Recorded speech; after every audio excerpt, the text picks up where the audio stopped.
gentlemen, welcome to Man in America. I'm your host, Seth Woolhouse. So the big question right now is, who do you really trust in terms of the government, the big agencies, etc.? And I'd say that most people don't really trust that many of them. But I'd imagine that you probably have a lot of your money sitting in the bank account. So I think a lot of us still trust our banks. Well, of course, because they're insured by the Fdic, right? That big federal thing that makes sure that the money that the banks say is there is actually going to be there. Well, if there's anything we've learned in the past couple of years, is that you can't trust these giant monolithic structures, whether it's big pharma, big government, or even the big banking system. And so there's a video that was leaked or something of a private meeting of people discussing, these high-level bankers discussing the Fdic, and it's pretty damning to say the least. So we're going to be covering this today with Kirk Elliott. Before we get started though, folks, make sure you're following me on social media at Man in America. Also, every show is also a podcast. So to listen to the podcast, just go to your favorite podcast app and search for Man in America. And if you really want to win my favor, please leave me a 5-star review. It really helps me to reach more people, and I really appreciate it.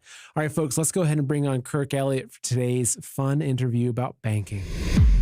All right, Kirk, welcome. It's good to see you. Hey, it's good to see you. Happy New Year. Yeah, Happy New Year to you. Absolutely. So, before the show, you and I are talking about what's happening in the news. And it's like, okay, we have the IRS stuff happening, which we know is really just a pipe dream. It's like, okay, maybe if we had Trump in office and we had control of the Senate and the House, maybe we could abolish the IRS.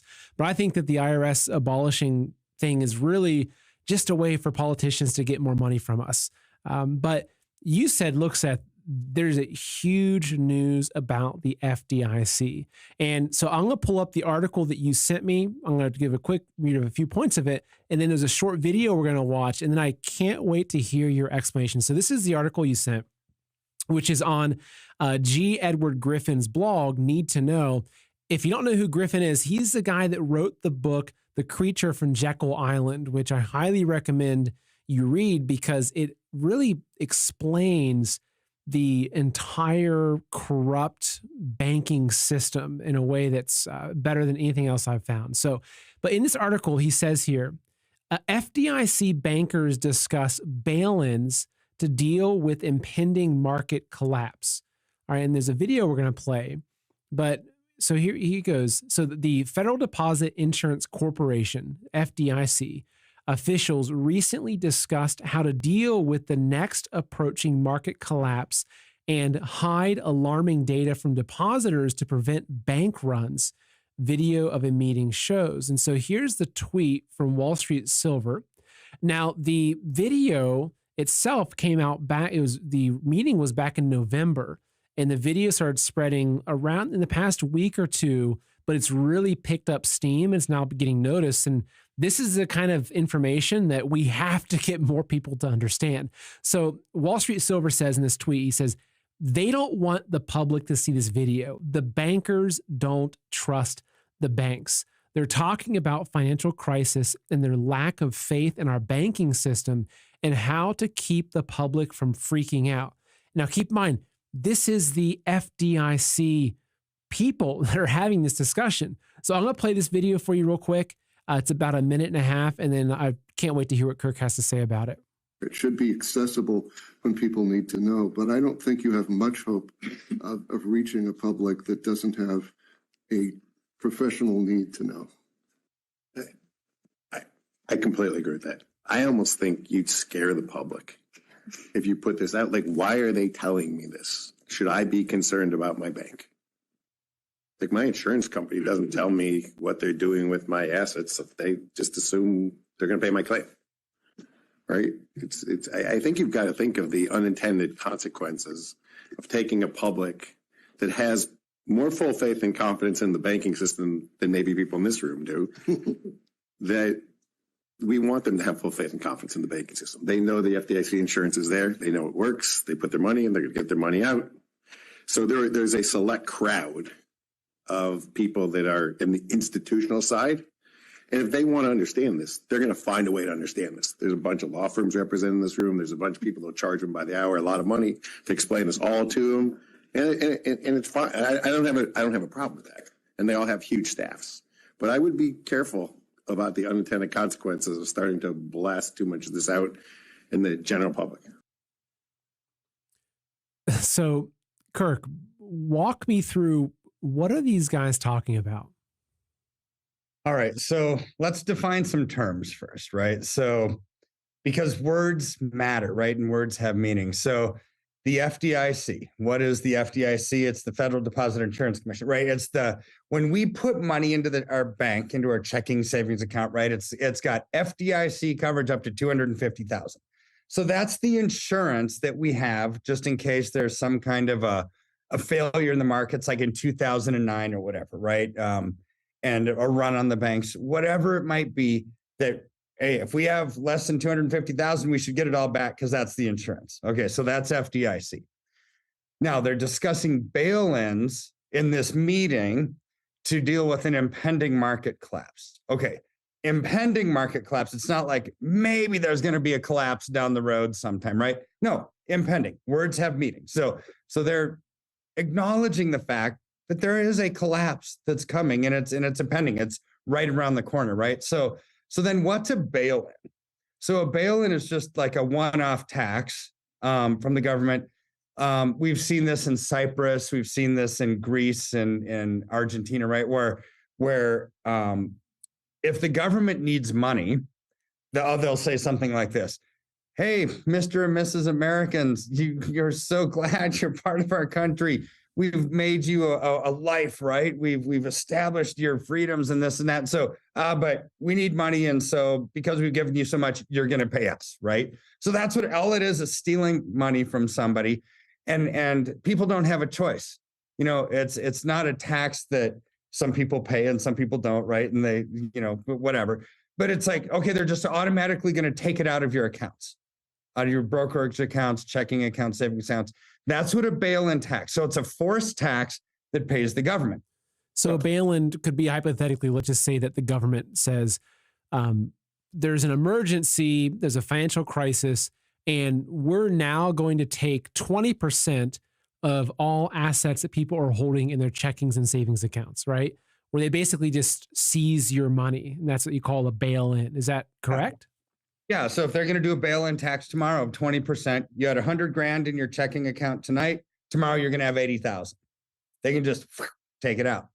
This becomes really, really easy under central bank digital currency in the digital world that we're moving into, right? I mean, it'll be super easy, but it's already easy enough because it's a digital asset. They know what's there. So that's what a bail-in is. It's just like this forced tax that they just take, right? Okay. So that's what they're talking about in this meeting, is an impending market collapse, and they're talking about bail-ins, right? So what is this group that was talking? So the FDIC has a subgroup called the Systemic Resolution Advisory Committee, or SRAC. So they held a meeting back in November. This is the video that's just now becoming public. And if you look at it, this video, I don't know who took the video, but it's like it started midstream in a sentence. So whoever took it, it's probably like thinking, oh my word, this is some juicy stuff right here. I better get this on video, because it was like done from the side angle, and it just wasn't professionally done. But anyways, they held a meeting in November to discuss how the next market crash, again, words have meaning. We had a market crash in 2000. We had one in 2009. There will be a next one, right? How it would occur and what steps would need to be taken to ensure that not everybody tries pulling their money out of the financial system at the same time. Okay.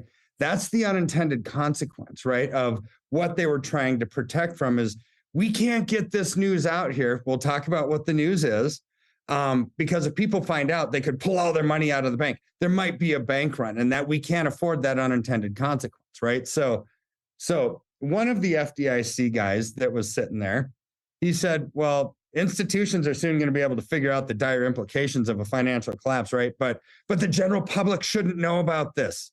They shouldn't know. So what is it that none of us are supposed to know that we shouldn't know, right? So all of the checking account, savings accounts, all the bank stuff that we have in the banks equals $9 trillion.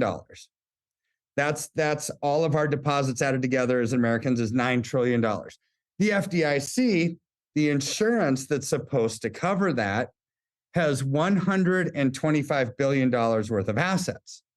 So you do the math. 125 billion divided by 9 trillion, that's 1.388% of all deposits. That's all that the FDIC has, right? So forget the whole concept of, hey, your deposits are insured by the FDIC up to $250,000 per account, right? Baloney. They only have 1.388% of all deposits. And so that account is so underfunded that this is why they're concerned. If there were a run on the bank because people knew this issue, there's not enough insurance to cover people's losses, right? So there's not, and so, but here's the issue. Banks don't have liquidity, right? So you go back to last year. In the summer, the Fed actually changed the reserve requirement. So this is why that's so easy to have run on the banks. So normally, if you deposit $100 into your checking account, the bank will hold some back and then they'll lend out some, right? So if the reserve requirement's 10%, for every $100 you put in, they're going to keep 10 and they lend out 90. That's fractional reserve banking. And of that 90, they'll keep 9 and then they'll lend out 81, right? So it just keeps going down. They just keep back 10% of every deposit. Now, so in the summer, the Fed changed the reserve requirement to 0%. So banks don't have to have anything on hand at all. They could just take their balance sheet down to zip, right? So what you're seeing when you see your checking account and savings account balance online, it's a ledger entry, right? It doesn't mean that it's actually there. That's what you put in on deposit. They're lending it out and they're just hoping that not everybody comes back at the same time to get it out on the same day because it's technically not there. And it's so bad right now because the reserve requirement is 0. Well, to amplify that badness, right, is the fact that during COVID, the Fed did what's called the reverse repo mechanism. It's a repossession mechanism where they actually gave banks worthless US treasuries and they stripped cash out of the system. So they took $2.5 trillion of cash out of the banking system at a time when banks needed to lend out money the most, right? When people were hurting, when mom and pop stores didn't have enough money, there was no cash there to actually lend. Why did the Fed take it out?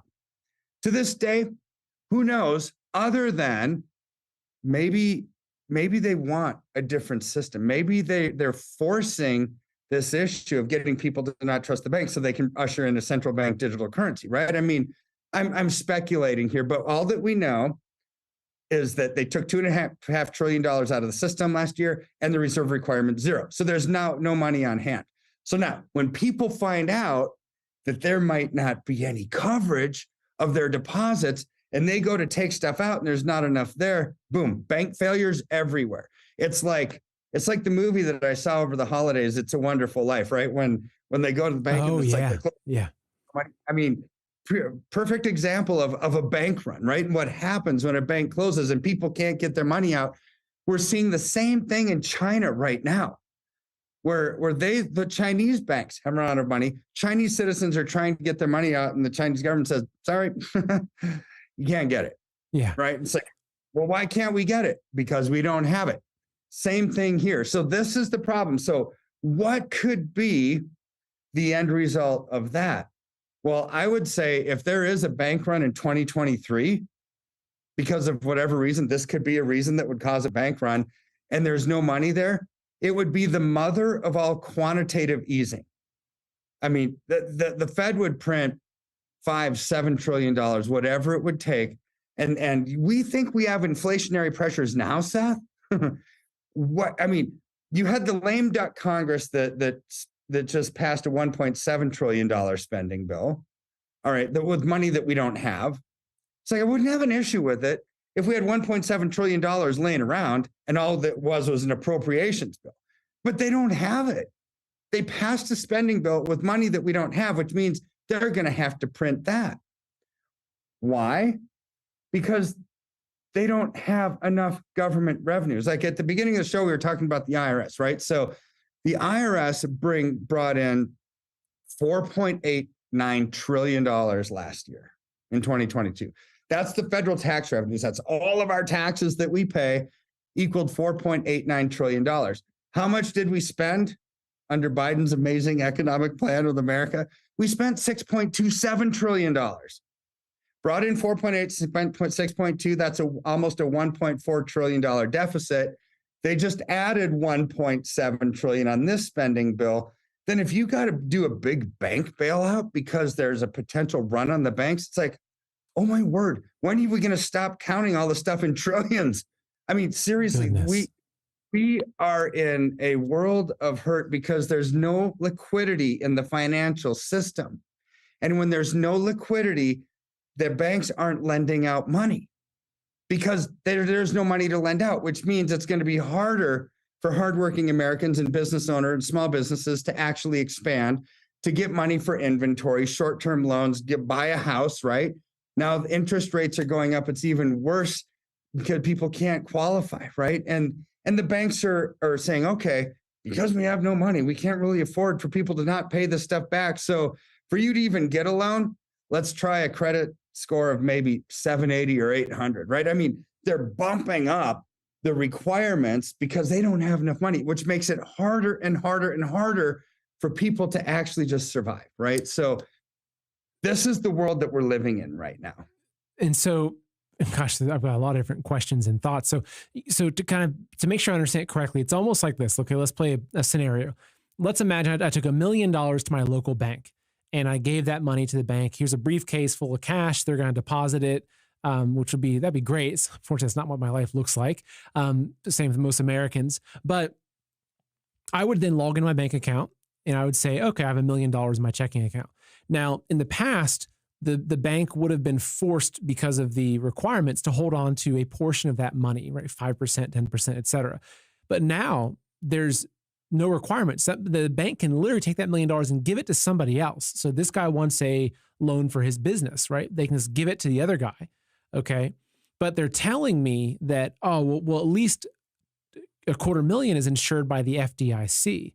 And so it's like to me, it looks like it's like a multi-level Ponzi scheme where they're taking from one person, lending to the other person. They're giving you this idea that your money's safe because it's all protected, but it's not until the music stops that you realize like that's not there. Because if that bank is then reliant on the FDIC that's protecting its, the assets of its people, but then the FDIC, as you're saying, only has about a 1.4% of the overall, they're over leveraged that much that one way to look at it is it's kind of like if right now, if let's just say that, and this is a very simplistic kind of way of looking at it, but let's just imagine that everybody in America that had under, they had under $250,000 in their bank accounts, right?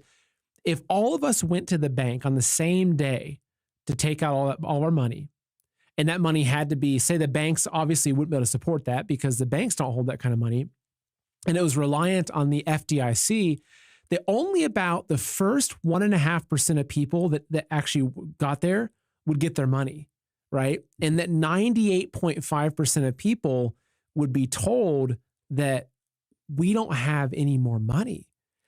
So it's almost like the entire financial system is bankrupt. But like what these guys are talking about, they don't want us to know that because the public would freak out, because the public still, it's like somehow like we don't trust big pharma anymore, yet we still trust government banking. You know what I mean? Which is, I think it's actually far worse. You think big pharma's bad. Let's go into the banking system. But is my simplistic way of looking at it, is that correct? So it's 100% correct. So somebody puts $1 million in, the bank then lends it out $1 million to somebody else. Then they could lend it out to somebody else, right? I mean, it just keeps going on when you have to hold nothing back, right? So in this example, $3 million was lent out on a $1 million deposit. Okay, now that's the magic of fractional reserve banking. So of $1 million at 1.4%, how much of that is insured? $14,000. What's the FDIC insurance? $250,000. So they only have enough money to pay $14,000, right? But if there's a bank run and they've lent that out 3 times, just 3 times, but How many times did they lend it out? It could be infinite number, because how many clients do banks have? Thousands, right? So they keep lending out the same money over and over and over again, just hoping that not everybody comes back and pulls it out at the same time. But in this scenario, that basically $3 million would evaporate under FDIC insurance. Normally 750,000 would go back, but they don't have that. They only have 14,000 per client, right? So it's a pickle.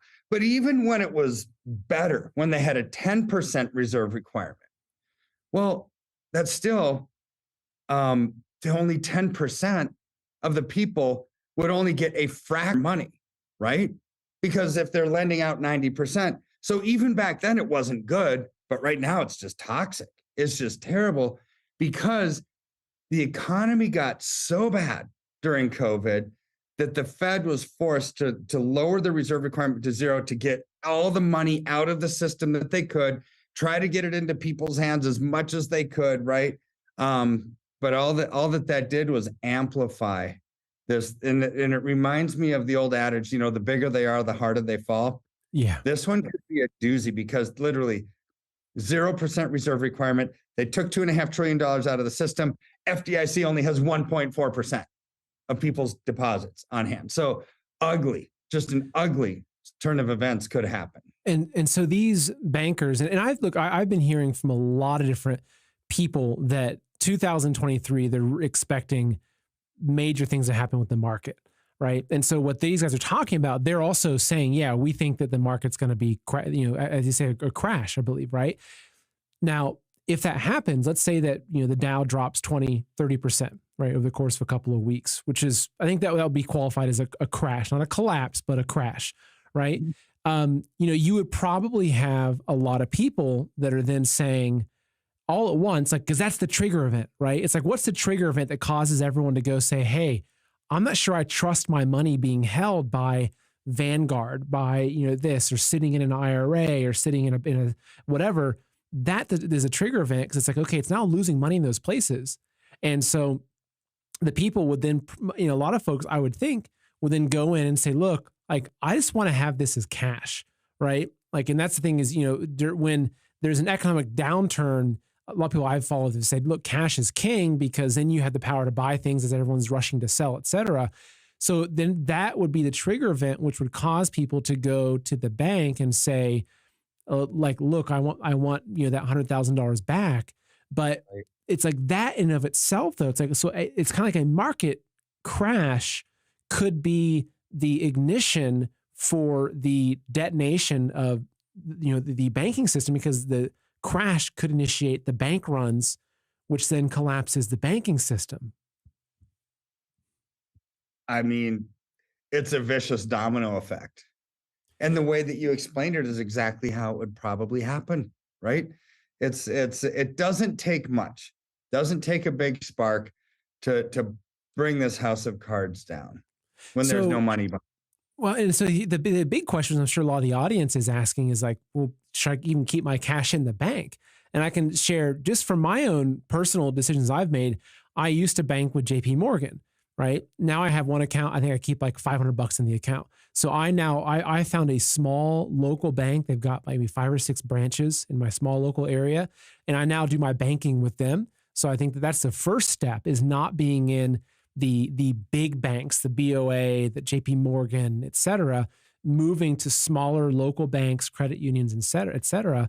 But I mean, like right now, let's say I wanted to drain my bank account at my local bank. I can go in there and say, hey, can I have this? And I could literally take that cash out, stuff it under the mattress, and be like, okay, maybe I feel safe. I mean, is that what people should be doing? Like, if people have $100,000 sitting in a savings account with Chase, if there's a chance that a market crash could trigger a bank run, which would then trigger the event of me going to the bank and them saying, sorry, we can't give you that money. Should people pull that money out into cash? I mean, what do people do? Well, not all banks are created equal, right? And so the big ones, the JP Morgans, the Bank of Americas, the Cities, the Capital Ones, all of those, they have Each one of them has probably $30 trillion plus of derivatives debt, international derivatives exposure. Not a safe place to be. Not only is it just debt, it's leveraged debt, right? And all of them, those big ones, have more than the entire US national debt per bank, right? So probably not the safest, thing if you're looking for safety. But neither is like a single one-off, I'm just making up a name, Jones Bank of Main Street, right? They only have one branch. They don't have enough capital to withstand a storm, right? I would say that's equally as unsafe. But what I would, obviously, 30,000 foot view here, because every bank has different debt to income ratios and everything. But overall, that I would say that would be an accurate statement. Now, as far as safety goes, I would think credit unions and regional banks that have like between 10 and 50 branches would probably be the safest, because the way that credit unions are owned, they're owned by their members, which are usually local. They're never going to do something crazy because they'd have a mutiny on their hands, right? And then the banks that have 10 to 50 branches, they're not too big that they have a bunch of derivatives exposure, but they're not too small, so they have some more capital to withstand a storm. So I would say credit unions and your medium-sized regional banks are probably the safest, but take that with a grain of salt too, because when the economy goes really south, all banks are going to be hurt hard, right? Because people are going to have a propensity to not pay off their mortgages, their credit card payments, their car payments, and every bank is going to feel that pinch. So it's like, what do you do? Well, I would like get out of the system kind of a scenario and have enough money in the bank to fund your normal operations and an emergency fund, right? So normal operations, let's say you lose your job, have 3 months of expenses in the bank would probably be adequate in cash. And then everything else, I would invest into something like silver, tangible asset that responds very, very well to inflationary pressures that we're seeing. I mean, good grief, Seth. If you look at what silver has done over the last 12 weeks, it's up 37% in a quarter. And the economists of the mining companies, like the gold miners, the silver miners, the miners don't want to mine gold or silver if they think that the price is going down, because they'll lose money, right? They're mining it at expensive costs. They don't want to sell it at lower. So their miners give them projections every year. So what were the projections that just came out this week? Well, silver, we'll just talk about silver because that's the undervalued asset. That's everything I've been investing has been in silver for the last year and a half or so, because it's greatly outperforming gold. But their projections for silver were by January of 2024, $53 an ounce. It's more than double. From the mining companies. From the mining companies' economists, their projection for the industry. And then by the January of 2025, $75.33 an ounce. So doubling this year and then going up another 50% next year, right? I mean, that's tripling from where we are today. And those numbers aren't that far off from what I've been saying for over a year of silver being $75 to $100 over the next year to year and a half, when I believe that this market will probably peak out. But now there's other economists like Bo Polney or Bixby or some of the guys out there who are thinking $600 to $2,500 an ounce. I mean, I pray that I'm wrong for the first time in my life. I hope I'm dead dog wrong, because I would love it if silver got to $600 to $2,500 an ounce. But I'm not crying any crocodile tears over a tripling to quadrupling, 300 to 400% gain over the next year to year and a half. That's what we're looking at. Even the economists of the mining companies are saying 50 and 75 over the next year and 2 years. The CEO of HSBC, the big London bank, last quarter of last year said, hey, with supply chain disruptions, low supply, high demand, all else being equal, silver's probably going to hit $100 over the next 12 months. It's like, boom. Yeah, they're not a silver company. It's one of the largest banks in the world, right? So people are starting to see the writing on the wall, the debt implosion that we're seeing, the lack of revenue, and now some of these, so I wouldn't call this a black swan event, but these unforeseen events that come up and say, what, the FDIC doesn't have any coverage? Are you joking me? Right? I think that this is I think 2022 set the table for what 2023 is going to invite guests to that dinner that nobody wants, right? And that's, Yeah. I think that those guests are financial collapse and turbulence and turmoil Food and uncertainty shortages. and all of that. Yeah, absolutely. Well, it's good to get your thoughts on this, and I'm glad that you brought this to my attention because this is the big thing no one's talking about. You turn on the TV, everyone's saying, "Oh, the House is passing something to abolish the IRS," or it's all this distraction. We've all been caught up in all that's happening in DC, whereas what's really like that the rubber hits the road when you go to your bank and you can't pull out your money anymore. So anyway, great perspective.